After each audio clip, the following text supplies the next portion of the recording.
C'est lundi, c'est l'heure des informations sur Canal Vinquera. Ravi de vous retrouver. Nouvelle semaine, nouvelle actualité.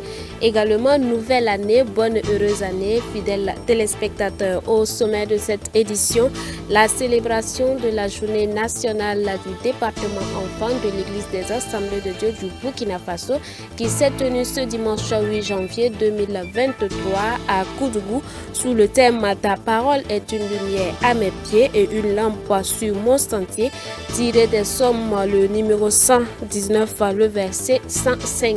La célébration pour vous dans ce journal.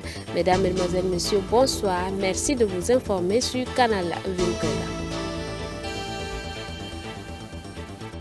Sans transition aucune, en marge donc de la célébration de la journée nationale du DENAD qui s'est tenue ce dimanche à l'église des Assemblées de Dieu Jérusalem de Koudougou, le bureau national du dit département, piloté par le pasteur Fidèle Zouma, a entamé une série de visites donc dans la ville de Koudougou et ses environs. Quel a été l'objectif de ces différentes visites?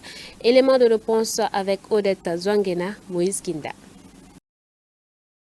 Nous sommes dans la province du Boulké-Mdé, précisément dans la localité de Salbisgo, où est érigé depuis 1980 l'un des prestigieux temples du savoir biblique de l'Église des Assemblées de Dieu du Burkina Faso, Bethel Formation. En marge de la célébration de la journée nationale du département enfant des Assemblées de Dieu du Burkina Faso, le bureau national du dit département, en collaboration avec le bureau régional, sont venus s'imprégner du vécu des pensionnaires de l'école et partant encourager moniteurs et tout petits. Équipe dirigeante, corps professoral et étudiants, sous la houlette du pasteur Jérémy Idogo et épouse, n'ont pas marchandé leur mobilisation pour accueillir leur hôte du jour. Ce fut un temps de communion, empreinte de convivialité et de fraternité. Notre joie est immense d'accueillir la JAD nationale, le DENAD national, accompagné par le DENAD régional, pour venir non seulement nous rendre visite, mais encourager les moniteurs et les enfants pour la journée du DENAD qui aura lieu demain. Cela nous réjouit beaucoup et nous leur sommes reconnaissants pour cela. Et nous savons bien que ce n'est pas facile de faire un déplacement jusqu'ici, qui est un peu loin de Ouagadougou, mais nous voyons qu'il y a eu une grande délégation et de surcroît venir avec CVK pour que cette visite soit vue par un grand nombre. Vraiment, merci. Cette visite est également destinée à toucher du doigt certaines réalisations. En effet, ce hall des enfants réalisé à environ 10 millions de francs CFA est à l'initiative du DENAD avec le concours de partenaires américains. Un joyau qui force l'admiration de tous, particulièrement du président Fidèle Zouma et des 282 enfants bénéficiaires. Le DENAD, avec l'accompagnement de certains amis, accompagne certaines églises avec des petits bâtiments pour abriter comme des églises pour les enfants. Donc c'est dans ce sens que nous avons pu apporter notre soutien à l'école biblique de Bethel ici. Et avec notre soutien et aussi avec d'autres soutiens, ils ont pu ériger en tout cas ce bâtiment qui est utilisé pour les enfants. Et nous sommes vraiment fiers de voir cet édifice que les enfants utilisent pour louer Dieu, que les enfants utilisent en tout cas pour adorer Dieu. Et je pense que nous pouvons profiter pour dire que toute personne, oui, qui a quelque chose et qui veut nous mettre à profit, nous ouvrons les bras pour recevoir. Parce que si nous gagnons, il y a des églises qui n'ont pas d'endroit, qui n'ont pas d'édifice pour donner en tout cas aux enfants. Il y a des enfants qui écoutent la parole de Dieu sous des arbres et à ciel ouvert. Donc si nous gagnons encore plus de soutien, nous allons diriger ces soutiens-là vers la construction en tout cas de ces édifices pour les enfants dans les différentes églises. Cap sur le centre d'accueil des Salles Bisgo où 16 pensionnaires à l'instar d'Ismaël sont formés à des métiers tels que la soudure, la couture, la menuiserie en vue d'une insertion sociale. On apprend beaucoup de choses ici. Commencer, on apprend par les ateliers, il y a le jardinage et il y a l'élevage. Bon, moi, j'ai fait la soudure. J'aimerais remercier d'abord le centre et le directeur et ses éléments. Mais pour ça, j'aimerais dire aux parents, s'ils peuvent, envoyer les enfants ici. Car le centre, il aide les gens.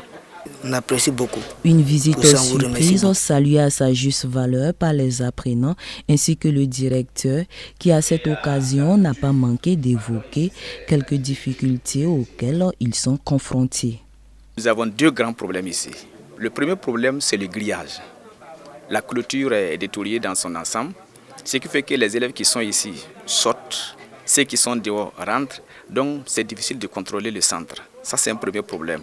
L'autre problème est le problème financier, parce que c'est avec l'argent on fait tout. Bon, il y a le personnel à prendre en charge, il y a la Sonabel à payer, il y a la restauration des enfants. Et si vraiment nous avons de l'accompagnement dans ces domaines-là, nous pourrons encore mieux faire le travail. Lesquelles difficultés nécessitent de grands soutiens, d'où cet appel. Nous sommes venus, nous avons vu, ces enfants ont besoin des habits, ces enfants ont besoin de la nourriture, ces enfants ont besoin, en tout cas, de prise en charge. Ces enfants ont besoin qu'on vienne leur rendre visite et qu'on vienne aussi les encourager pour leur dire qu'ils peuvent devenir ce qu'ils désirent devenir. C'est pourquoi nous voulons, à cette occasion, lancer l'appel à toute bonne volonté.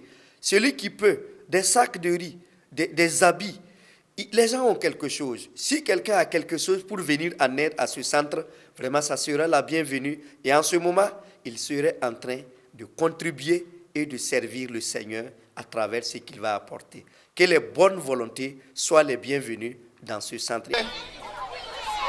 Le clou de la tournée fut l'école évangélique 6 à Koudougou où une campagne d'évangélisation est organisée à l'intention des enfants. Au-delà du partage de la parole de Dieu, la soirée fut très ambiancée avec en somme une centaine de conversions. Revivons à présent l'ambiance qui a prévalu à l'école évangélique de Koudougou lorsque le bureau national du DENAD y était. Voyons cela avec Odette Zouangina et Moïse Kinda. Ma tête, Papa Abraham, a beaucoup d'enfants, moi je suis le deux, toi-même aussi, louons le Seigneur, mes gauche, main droite, pied gauche, pied droit, ma tête, mon femme, Papa Abraham a beaucoup d'enfants, moi je suis l'un d'eux, toi-même aussi, louons le Seigneur, main gauche, main droite, pied gauche, pied droit, ma tête, mon ventre, partout, Papa Abraham, a beaucoup d'enfants, moi je suis un d'eux, toi-même aussi, louons le Seigneur.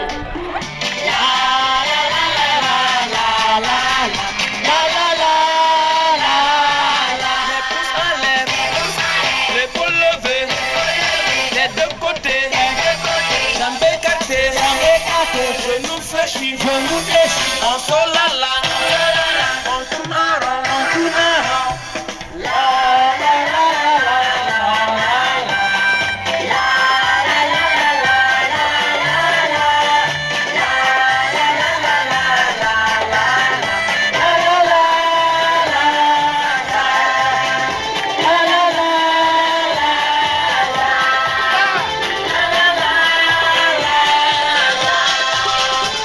Toujours célébration de la journée du DENAD, ta parole est une lampe à mes pieds et une lumière sur mon sentier, tiré des Psaumes, le numéro 119. Au verset 105, c'est le thème de base de la journée nationale du DENAD, commémorée cette année dans la cité du Cavalier Rouge, précisément à l'église centrale des Assemblées de Dieu, Jérusalem de Koudougou, en présence du coordinateur national du dit département, le docteur Moïse Sawadogo. Le reportage avec Odette Zouangena, Moïse Kinda.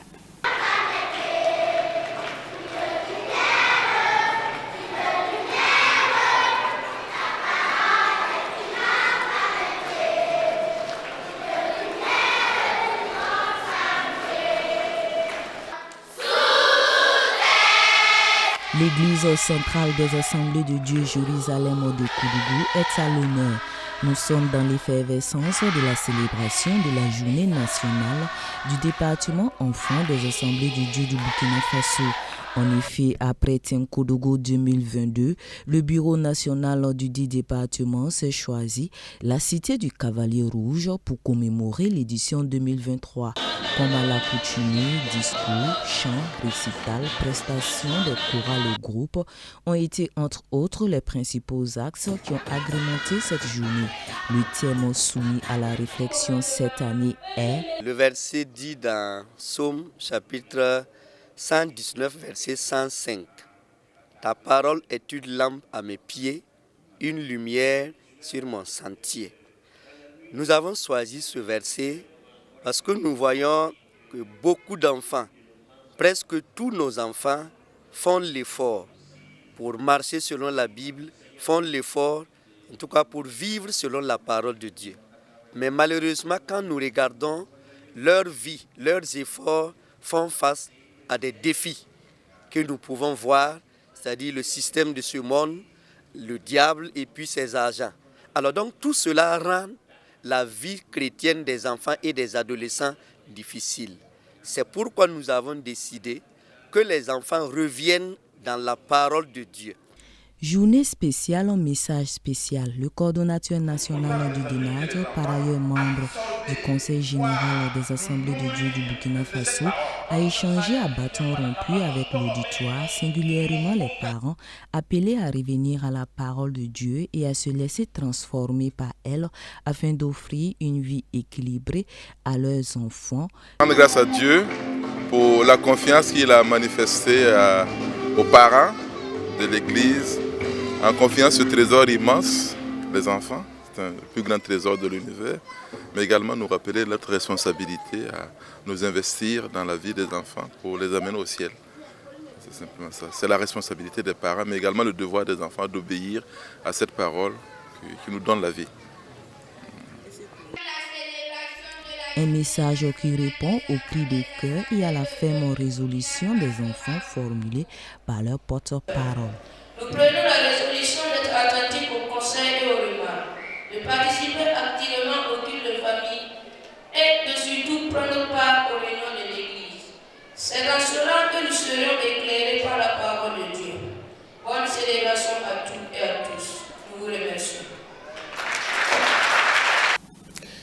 Et nous allons au Nigeria pour ouvrir la page de l'actualité. Hors de chez nous, des hommes armés ont enlevé plus de 30. Et nous allons au Nigeria pour ouvrir la page de l'actualité. Hors de chez nous, des hommes armés ont enlevé plus de 30 personnes lors d'une attaque d'une gare dans le sud du pays, ont annoncé lundi la police et les autorités locales. Des hommes armés ont enlevé plus de 30 personnes dans une gare du sud du Nigeria. L'attaque s'est produite samedi soir dans l'état d'Edo. Les assaillants ont ouvert le feu avant d'enlever les passagers qui attendaient un train pour la grande ville de Warri. 2 personnes ont réussi à s'échapper. La police est toujours à la recherche des ravisseurs. Les enlèvements crapuleux sont monnaie courante au Nigeria. En mars 2022, des hommes armés avaient fait sauter une portion de la voie ferroviaire entre la capitale Abuja et Kaduna dans le nord, tuant 8 personnes et enlevant des dizaines de passagers, relâchés au fil des mois suivants contre rançon. Ces assauts reflètent le climat d'insécurité qui sévit au Nigeria. Entre actes terroristes et criminels, affrontements intercommunautaires, attaques à main armée et enlèvements récurrents.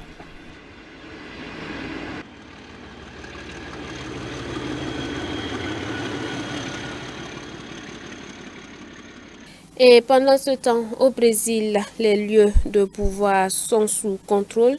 Des centaines de personnes arrêtées en rappel des manifestations ont éclaté dans le pays depuis quelques jours pour dire non au retour au pouvoir du président de gauche. Des images impressionnantes qui rappellent l'assaut du Capitole. Ils étaient 3000 bolsonaristes à protester contre le retour au pouvoir du président de gauche Lula da Silva. Les manifestants ont pris d'assaut la place des trois pouvoirs ce dimanche à Brasilia, qui réunit le Congrès, la Cour suprême et le palais présidentiel brésilien. Vêtus de jaune et de vert, ils sont parvenus à pénétrer les lieux, saccageant tout sur leur passage et provoquant le chaos. Les quelques policiers qui étaient sur place se sont vite retrouvés débordés. Afin de repousser la foule, ils ont utilisé des bombes lacrymogènes, mais cela n'a pas empêché certains d'entrer dans le bâtiment. D'autres sont parvenus à monter sur le toit, défiant les forces de sécurité.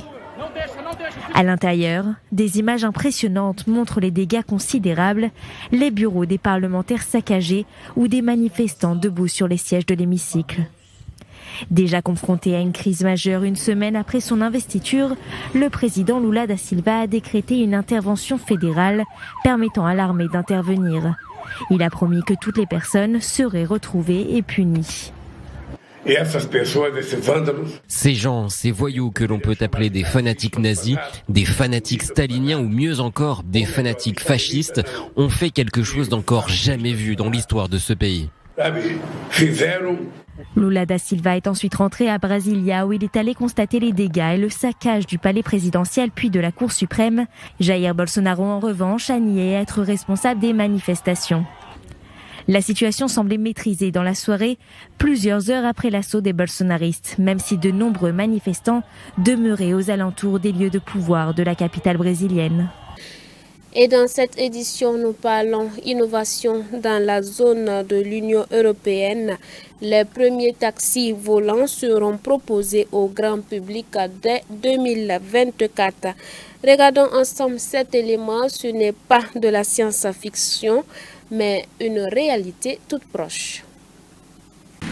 C'est peut-être le taxi du futur, pas un futur lointain, mais un futur très proche.